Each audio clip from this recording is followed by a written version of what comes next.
एक प्राथमिक स्कूल में अंजलि नाम की एक शिक्षिका थी। वो कक्षा 5 की क्लास टीचर थी। उसकी एक आदत थी कि वो कक्षा में आते ही हमेशा लव यू ऑल बोला करती थी, मगर वह जानती थी कि वह सच नहीं बोल रही। वो कक्षा के सभी बच्चों से एक जैसा प्यार नहीं करती थी। कक्षा में एक ऐसा बच्चा था जो उनको फटी आंख भी नहीं भाता था। उसका नाम राजू था। राजू मैली कुचेली स्थिति में स्कूल आ जाया करता था।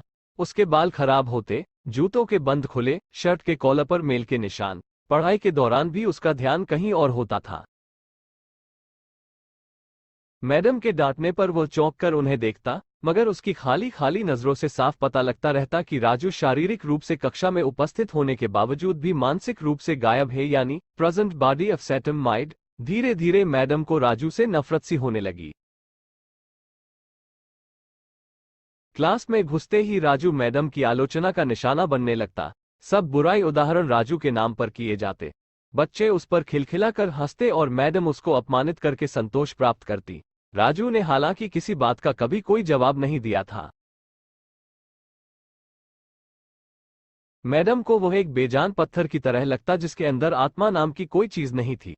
प्रत्येक डांट, व्यंग्य और सजा के जवाब में वो बस अपनी भावनाओं से खाली नजरों से उन्हें देखा करता और सिर झुका लेता। मैडम को अब इससे गंभीर नफरत हो चुकी थी।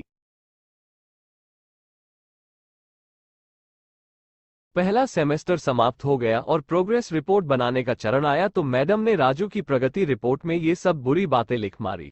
प्रगति रिपोर्ट माता पिता को दिखाने से पहले हेड मास्टर के पास जाया करती थी। उन्होंने जब राजू की प्रोग्रेस रिपोर्ट देखी तो मैडम को बुला लिया। मैडम, प्रगति रिपोर्ट में कुछ तो राजू की प्रगति भी लिखनी चाहिए। आपने तो जो कुछ लिखा है इससे राजू के पिता इससे बिल्कुल निराश हो जाएंगे। मैडम ने कहा, मैं माफी मांगती हूं, लेकिन राजू एक बिल्कुल ही अशिष्ट और निकम्मा बच्चा है। मुझे नहीं लगता कि मैं उसकी प्रगति के बारे में कुछ लिख सकती हूँ। मैडम घृणित लहजे में बोलकर वहां से उठकर चली गई। स्कूल की छुट्टी हो गई आज तो। अगले दिन हेडमास्टर ने एक विचार किया और उन्होंने चपरासी के हाथ मैडम की डेस्क पर राजू की पिछले वर्षों की प्रगति रिपोर्ट रखवा दी। अगले दिन मैडम ने कक्षा में प्रवेश किया तो रिपोर्ट पर नजर पड़ी। पलट कर देखा तो पता लगा कि यह राजू की रिपोर्ट है। मैडम ने सोचा कि पिछली कक्षाओं में भी राजू ने निश्चय ही यही गुल खिलाए होंगे। उन्होंने सोचा और कक्षा 3 की रिपोर्ट खोली। रिपोर्ट में टिप्पणी पढ़कर उनकी आश्चर्य की कोई सीमा न रही जब उन्होंने देखा कि रिपोर्ट उसकी तारीफों से भरी पड़ी है। राजू जैसा बुद्धिमान बच्चा मैंने आज तक नहीं देखा। बेहद संवेदनशील बच्चा है और अपने मित्रों और शिक्षक से बेहद लगाव रखता है। ये लिखा था, अंतिम सेमेस्टर में भी राजू ने प्रथम स्थान प्राप्त कर लिया है। मैडम ने अनिश्चित स्थिति में कक्षा 4 की रिपोर्ट खोली। राजू ने अपनी मां की बीमारी का बेहद प्रभाव लिया। उसका ध्यान पढ़ाई से हट रहा है। राजू की मां को अंतिम चरण का कैंसर हुआ है। घर पर उसका और कोई ध्यान रखने वाला नहीं है, जिसका गहरा प्रभाव उसकी पढ़ाई पर पड़ा है। नीचे हेडमास्टर ने लिखा कि राजू की मां मर चुकी है और इसके साथ ही राजू के जीवन की चमक और रौनक भी। उसे बचाना होगा, इससे पहले कि बहुत देर हो जाए। ये पढ़कर मैडम के दिमाग पर भयानक बोझ हावी हो गया। कांपते हाथों से उन्होंने प्रगति रिपोर्ट बंद की। मैडम की आंखों से आंसू एक के बाद एक गिरने लगे। मैडम ने साड़ी से अपने आंसू पोंछे। अगले दिन जब मैडम कक्षा में दाखिल हुई तो उन्होंने अपनी आदत के अनुसार अपना पारंपरिक वाक्यांश आई लव यू ऑल दोहराया, मगर वह जानती थी कि वह आज भी झूठ बोल रही है, क्योंकि इसी क्लास में बैठे एक उलझे बालों वाले बच्चे राजू के लिए जो प्यार वो आज अपने दिल में महसूस कर रही थी, वो कक्षा में बैठे और किसी भी बच्चे से अधिक था। पढ़ाई के दौरान उन्होंने रोजाना दिनचर्या की तरह एक सवाल राजू पर दागा और हमेशा की तरह राजू ने सिर झुका लिया।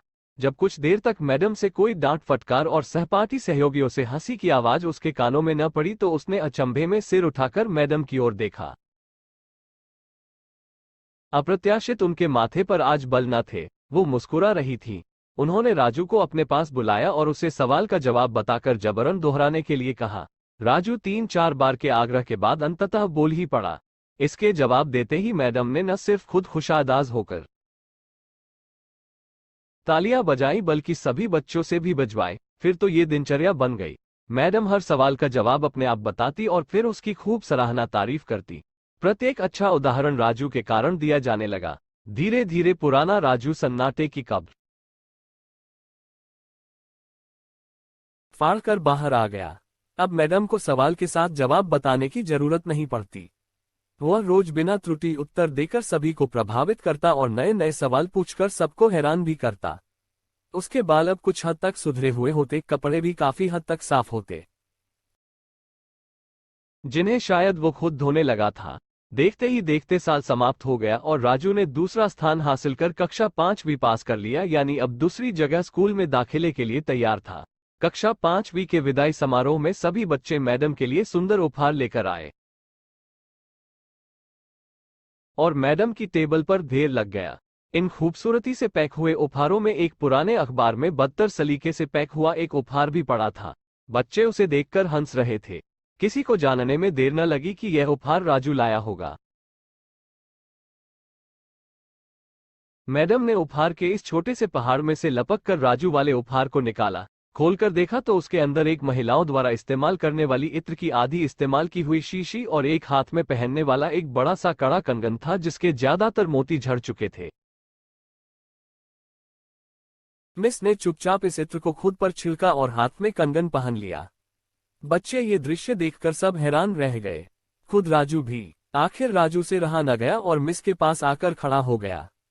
कुछ देर बाद उसने अटक अटक कर मैडम को बोला, आज आप में से मेरी माँ जैसी खुशबू आ रही है। इतना सुनकर मैडम के आंखों में आंसू आ गए और मैडम ने राजू को अपने गले से लगा लिया। राजू अब दूसरी स्कूल में जाने वाला था। राजू ने दूसरी जगह स्कूल में दाखिले ले लिया था। समय बीतने लगा। दिन सप्ताह, सप्ताह महीने और महीने साल में बदलते, भला कहाँ देर लगती है। मगर हर साल के अंत में मैडम को राजू से एक पत्र नियमित रूप से प्राप्त होता, जिसमें लिखा होता कि इस साल कई नए टीचर्स से मिला, मगर आप जैसा मैडम कोई नहीं था। फिर राजू की पढ़ाई समाप्त हो गई और पत्रों का सिलसिला भी समाप्त। कई साल आगे गुजरे और मैडम रिटायर हो गई। एक दिन मैडम के घर अपनी मेल में राजू का पत्र मिला, जिसमें लिखा था, इस महीने के अंत में मेरी शादी है और आपके बिना शादी की बात मैं नहीं सोच सकता। एक और बात, मैं जीवन में बहुत सारे लोगों से मिल चुका हूं, आप जैसा कोई नहीं है। आपका डॉक्टर राजू। पत्र में साथ ही विमान का आने जाने का टिकट भी लिफाफे में मौजूद था। मैडम खुद को हरगिज न रोक सकी। उन्होंने अपने पति से अनुमति ली और वह राजू के शहर के लिए रवाना हो गई। शादी के दिन जब वह शादी की जगह पहुंची तो थोड़ी लेट हो चुकी थी। उन्हें लगा समारोह समाप्त हो चुका होगा, मगर यह देखकर उनके आश्चर्य की सीमा न रही कि शहर के बड़े डॉक्टर, बिजनेसमैन और यहां तक कि वहां पर शादी कराने वाले पंडित जी भी थक गए थे कि आखिर कौन आना बाकी है। मगर राजू समारोह में शादी के मंडप के बजाय गेट की तरफ टकटकी लगाए उनके आने का इंतजार कर रहा था। फिर सबने देखा कि जैसे ही एक बुढ़ी औरत ने गेट से प्रवेश किया, राजू उनकी ओर लपका और उनका वह हाथ पकड़ा जिसमें उन्होंने अब तक वो कड़ा पहना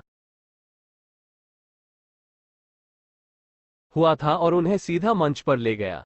राजू ने माइक हाथ में पकड़कर कुछ यूं बोला, दोस्तों, आप सभी हमेशा मुझसे मेरी माँ के बारे में पूछा करते थे और मैं आप सबसे वादा किया करता था कि जल्द ही आप सबको उनसे मिलाऊंगा। ध्यान से देखो, यह मेरी प्यारी सी माँ दुनिया की सबसे अच्छी है। यह मेरी माँ है। प्रिय दोस्तों, इस सुंदर कहानी को सिर्फ शिक्षक और शिष्य के रिश्ते के कारण ही मत सोचिएगा। अपने आसपास देखें, राजू जैसे कई फूल मुरझा रहे हैं जिन्हें आपका जरा सा ध्यान, प्यार और स्नेह नया जीवन दे सकता है।